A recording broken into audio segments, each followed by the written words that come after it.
Nangis haru, CEO Alter Ego melihat para playernya berjuang sampai ke Grand Final. Dulu penantian ini 6 tahun atau 7 tahun kok aja. Jangan sedih dulu kok, nanti aja kok. Banget sih pakai teriak. Nanti kok sedihnya. Kenapa aku jago banget?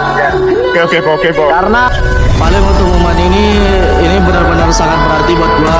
Soalnya gua player rata-rata gak ada yang expect gua bisa sampai ke grand final ini. Gua sangat bersyukur, terutama buat coaching staff, teman-teman gua, bangke ngeliat kayak gitu lagi. Terima kasih banyak. Sabar kok. Itu semua sangat berarti. So, he said Kok masih ada besok, kok masih ada besok kok. Oke kok. coaching staff, Kok please kok. that always give him a full support.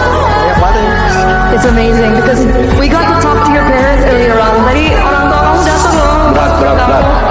Jadi mereka juga kelihatan senengnya ya. Datang ke kamu. Tapi ini belum berakhir kok, please kok. Alex, Sabar kok. you've already made Ini belum history. berakhir kok. Even being